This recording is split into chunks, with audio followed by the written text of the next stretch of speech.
Carl Jung famously said that unless you make the unconscious conscious, it will drive your life and you will call it fate. Meaning that if you don't understand what your unconscious is driving you to do, you won't understand why you do the things you do, why you interact with the world in the way you do, why you get the results from the world that you get, and you will say, this is just something that I can't control. It's fate. It's not up to me. It's fate. But if you understand the driving forces in your unconscious, you will understand why you do what you do, and you will be able to reclaim your sense of agency. You will be able to figure out what you want and make it happen. An updated version of Jung's statement is that unless you understand your instincts, they will drive your life and you will call it fate. It's the same idea. Most people have no idea what their instincts are. So they muddle through life, sometimes successful, sometimes not successful, and they don't know why. They say they feel like they're out of control. But if you understand your instincts, you can much more easily become successful in whatever area of life you want. But this is just one side of the coin. If you want to become incredibly persuasive, if you want to easily make 6 figures in sales, if you want to become incredibly seductive, understanding the instincts of others will help you become much more persuasive. If you're in sales and you come up with what you think is the perfect sales pitch, the perfect sales message, the perfect list of features and benefits, and you explain this with maximum congruence and enthusiasm, it might not still work because it probably will be incongruent with their deeper instincts. And if you come up with a sales message, a persuasion message, a seduction message that is incongruent with their deeper instincts, it will feel off in their mind for some reason, and they won't know why. And they'll come up with some objections.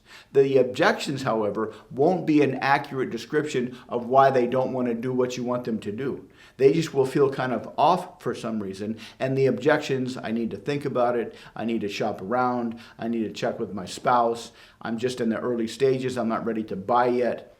These are all kind of guesses as to why they don't feel it on a deep level. So the problem is people hear these objections. They try to overcome objections, but they don't work because these are not accurate objections. On the flip side, if you take the time to understand human instincts, if you understand why human instincts are non-negotiable and subconscious, and you make sure your message is congruent with their instincts, you will have the opposite effect. Your message will feel deeply congruent and deeply persuasive, and it will just feel like the right thing to do. And similarly, just like their objections are kind of an excuse as to why they feel the way they do, they will come up with their own rational sounding reason why your message seems so congruent, because it will feel like their idea.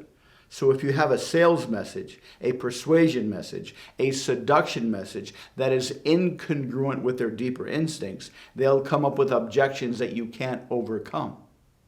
But if your sales message, your persuasion message, your seduction message is congruent with their deeper instincts, they will come up with reasons why they want to do what you're getting them to do, and it won't really matter what their reasons are. The most important thing is it will be their reasons. Now, in order to understand human nature, in order to truly understand human instincts, we need to understand the environment under which instincts were calibrated. Because our life today, the things we do today, the things we encounter today, the people we encounter today are much, much different than the life way in which our instincts were calibrated. We lived as hunter-gatherers for 95% of our existence. We've been hunter-gatherers, we've been humans for 200,000 years. We've only had modern society really for about 100 years. 200 years. So most of the time, even in the days of agriculture, our instincts were still fairly closely calibrated to the way we had to live our lives. But if you try to understand instincts in light of the modern world, in light of our social environment today, in light of technology, it won't make any sense. It's kind of like if you found a chainsaw and you had no idea what a chainsaw was supposed to do. You had no idea why the chainsaw was designed the way it was because you don't know what it was supposed to do. And you made the mistake of thinking that the chainsaw was some kind of a kitchen appliance. So you tried to figure out how to use the chainsaw to cut cakes or to carve up a roast, and it would end up in a disaster. But if you understand the reason a chainsaw was designed and what it was supposed to do, you'd be a lot more likely to use the chainsaw to some kind of a benefit. Similarly, if you don't understand why our instincts were calibrated by understanding the environment in which we evolved, you're going to have a hard time figuring out why we have the instincts we have in the modern world. Luckily, once you understand your instincts, by first understanding the environment in which they were calibrated, you'll have a lot easier time managing instincts in yourself and managing the instincts in other people. It will almost be like having a cheat code to human nature. But it does require we go through some time and understand the environment in which our instincts were calibrated. One of the most important things to understand about instincts is that they are non-negotiable. They are extremely strong.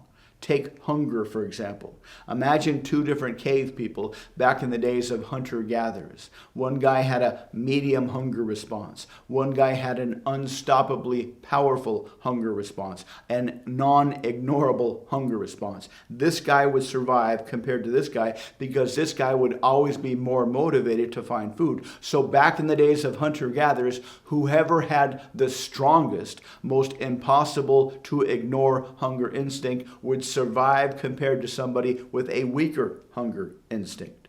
All of our instincts are like this. They are not things we can just decide not to do. They are absolutely non-negotiable. If you try to logic your way around an instinct, it won't work. But if you make your message, if you try to live your life congruent with your instincts, you'll have a much easier time. The second idea about instincts is almost all of them operate unconsciously, which means they drive our behavior unconsciously. This is contrary to how most people think, and this is a very difficult idea to accept. It's a very difficult idea to wrap your mind around. But if you do manage to accept and wrap your mind around this idea, you will have an incredible amount of persuasive power. And the idea is this: our conscious mind does not make any decisions. Our conscious mind is a storyteller.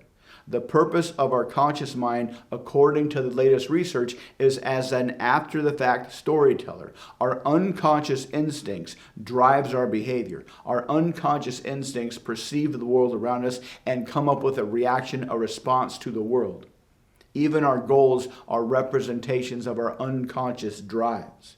So our unconscious emotional mind-body system decides to do what we do in situations, but then our conscious mind watches this happen. It doesn't decide to do things. It watches this stuff happen. Then it comes up with a rational sounding story of why we did what we just did. And we believe that story.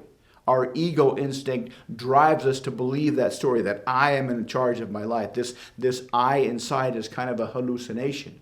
The power that this I inside has over our lives is a hallucination. The I is a watching entity. Some people describe the conscious mind as a press agent who's supposed to spin and make sound legitimate the behaviors of our unconscious mind. This is very, very difficult to understand, to appreciate, to accept. But if you do accept this, when you talk to other people, particularly in the realm of persuasion and sales and seduction, when you talk to other people, instead of using your rational mind to give them rational sounding reasons, logical sounding reasons why they should do what you want them to do, if you target their unconscious mind, if you target their unconscious instincts, It will be a lot easier to persuade them. Then you can just let their rational mind, their conscious mind, come up with the story that describes what they just did. But if you force yourself to come up with a logical sounding reason why they should do what you think they should do, it will almost never work. And the reason we tend to do this is we ourselves make decisions. We ourselves take action, and our conscious mind comes up with post-event stories that seem rational, and we believe these post-event stories. And so we use the same storytelling function to try to persuade them to do something, but this will never work. So if you understand human instincts, if you understand the environment in which our instincts were calibrated, if you understand the critical idea that our unconscious does all of the thinking, all of the deciding, all of the decisions, and you target that in your communication, you will become incredibly persuasive.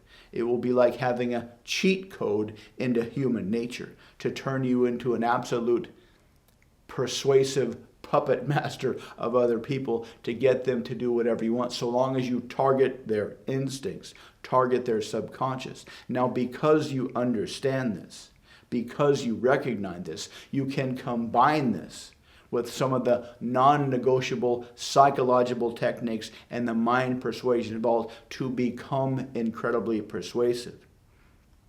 A lot of leading psychologists will tell you that understanding this idea is very, very difficult for most people, but the few people that can understand this can leverage these for extraordinary results. Because everybody is essentially on autopilot, but thinking that they're in charge, you can leverage this to a great extent.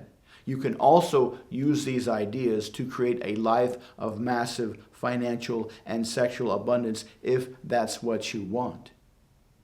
Because you have this unique understanding, because you understand human nature better than most, you can leverage this to achieve whatever you want. Now, I'm not recommending that you talk to everybody in terms of subconscious persuasion. But the more you talk to people in terms of subconscious persuasion, the more easily you'll get people to do whatever you want. And this can lead to fantastic outcomes. Once you really start to let this sink deep down into your unconscious and you allow this to drive your subconscious communication, you won't really need to think about this anymore. You'll just need to have a random intention or a very subtle intention in your brain of what you want to have happen, and you'll just need to start talking and watch things unfold in just the way you want them to.